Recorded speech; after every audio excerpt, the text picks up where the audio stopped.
저한테 나무는 그냥 제일 솔직하게 얘기하면은 그냥 돈을 버는 수단이죠. 저에게는 그냥 직업이죠.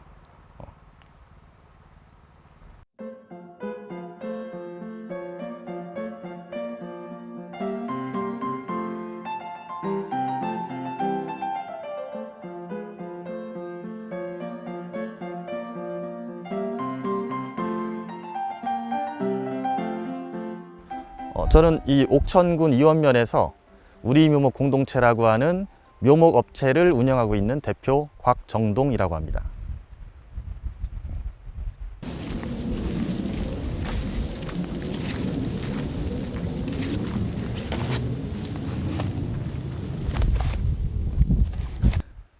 아주 처음은 저희 할아버지께서 이쪽에 여기 산 속에 예전에 저희가 요 산 속에 살았거든요.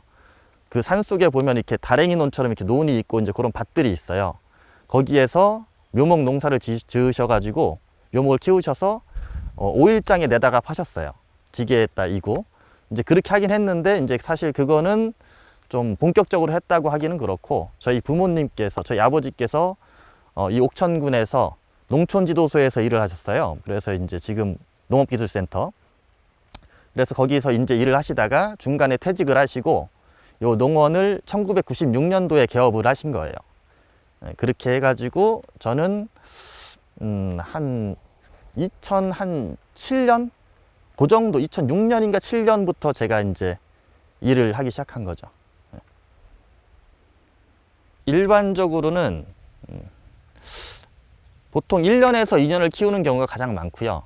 요런 어린 묘목들의 경우 처음에 1년은 한 보통 3월 정도에 좀 3월 정도나 4월 정도에 씨를 파종을 해서 1년을 키우고요. 그 1년 키운 나무를 다시 잘라서 그 이듬해 3월에서 4월 정도에 아니면 늦으면 5월까지 잘라서 접목을 해서 다시 1년을 키워서 그해 가을이나 그 다음에 봄에 굴치를 해서 판매를 하게 되는 거죠.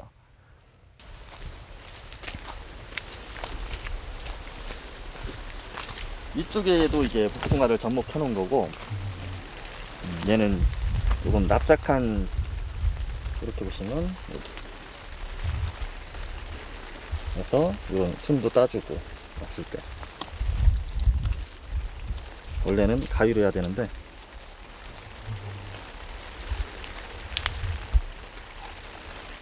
기본적으로 이렇게 나무 여기에 칼로 이렇게 상처를 이렇게 쭉 잘라서 요 접수를 잘라 가지고 깎아서 여기에 끼워 넣고 얘 이제 수분이 안 빠져나오게 비닐이나 뭐 다른 것들로 이렇게 내주는 거예요. 그렇지 않으면 얘네가 다 말라버리거든요. 제일 큰 이유는 저거예요. 이제 영양 번식이라고 해서 파종을 하게 되면은 원래 있던 나무에 자식들이 나오는 거거든요.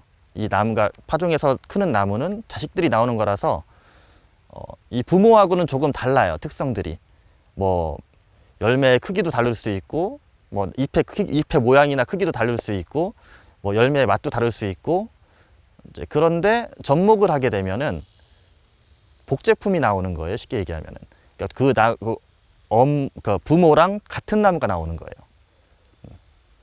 그렇기 때문에 똑같은 나무를 생산하기 위해서 그래서 접목을 하는 게 가장 크고 뭐 이제 다른 것들은 뭐 그 정도만 설명하는 게 제일 그래도 간단한 것 같네요.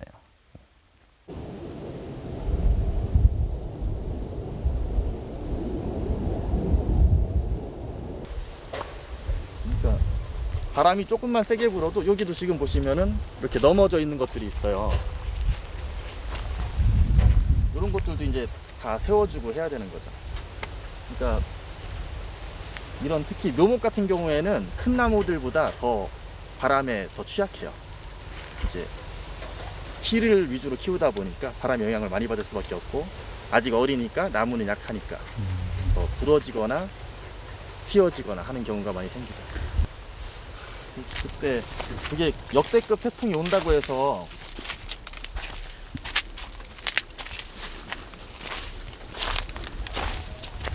올해 이 감나무가 굉장히 잘 컸거든요. 이게 지금 감나무인데 얘가 한 2m, 3m까지 저 위에 있는 저 중간에 있는 파이프 정도 높이까지 컸던 거예요.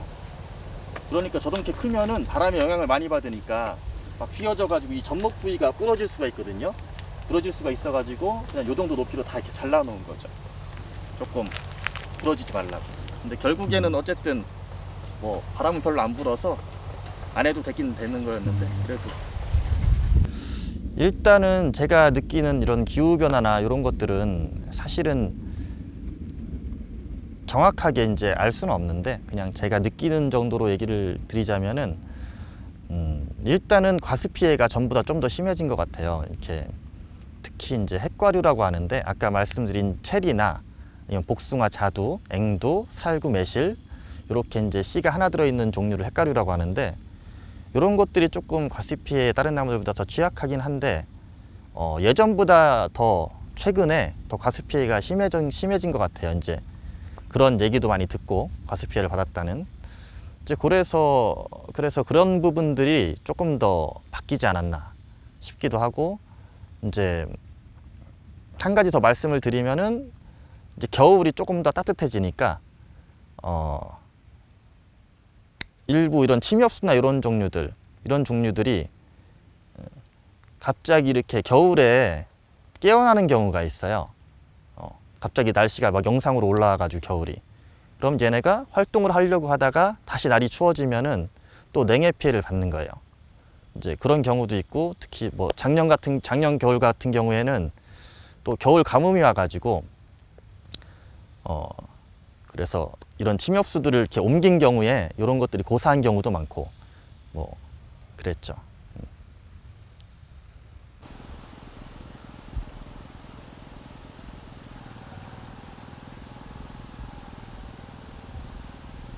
이런 침엽수 특히 이제 대표적으로 소나무가 있는데 이 소나무 종류가 추운 데서 잘 되는 이유가 제일 큰 게 병충해 때문이거든요. 이렇게 따뜻하면 따뜻할수록 병충해가 많아지면서 이런 소나무들이 특히 이런 소나무나 이런 종류에만 생기는 병충해들에 굉장히 취약해요. 그러다 보니까 방제가 하기도 어렵고 우리나라는 또 기본적으로 이렇게 산림 조성을 기본적으로 소나무로 하다 보니까 또 한번 피해를 받으면 크게 받을 수 있죠. 자세히 보시면 이런 게 정상적인 게 아니거든요. 이런 이렇게 물 같은 게 나와서 이렇게 된 거거든요, 나무에서. 과습 피해인가요? 이건 과습 피해는 아니고 저도 이게 정확하게 뭔 피해인지는 모르는데 이게 몇 가지 이렇게 그런 종류가 있다고 하더라고요. 조금 전체적인 온도가 상승하면서 병충해가 심해진 거는 사실이거든요.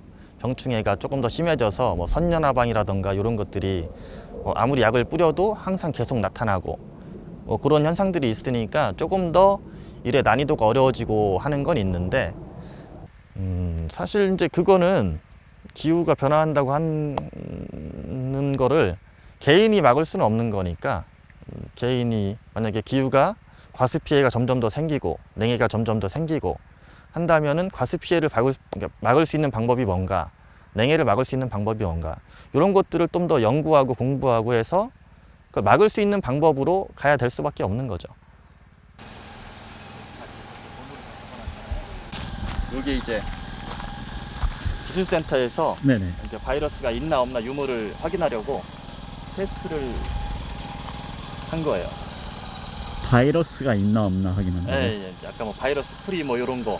아. 근데 이건 바이러스 프리는 아니고 이제 VT 바이러스 테스트를 한 거죠. 그래서 이제 여기에서 검사해서 없다고 나오면은 여기에 이제 못으로도 쓸 수 있고 이 묘목을 판매도 하고 그렇게 되는 거죠. 이제 바이러스 프리라고 하는 거는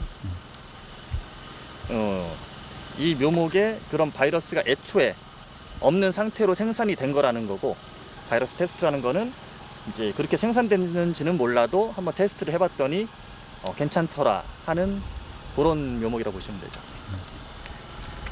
일단 무병 묘목이 뭔지 말씀드리면 이제 이 주로 뭐 사과나무면 사과나무, 포도나무면 포도나무에 이렇게 조금 치명적으로 작용할 수 있는 바이러스들, 그런 바이러스들을 몇 가지를 이렇게 정해놨어요. 정해놔서 그런 그런 바이러스들이 없는 그런 나무들을 키우거나 찾아서 그 나무들로 번식을 해서 이제 그런 치명적인 병들이 안 생기게 하는 게 목표인 거죠. 저는 이제 원래 목표가 게으르게 사는 거였어요. 근데 이제 게으르게 살려면은 그거는 게으르게 사는 건 좋은데 밥은 먹고 살아야 되니까 그래서 이제 이 일을 하고 있는 거고, 이제 개인적인 목표가 있다면은 조금 더 남들보다 조금 더 벌어서 조금 더 일을 덜 하고 그렇게 사는 게 제 개인적인 목표죠.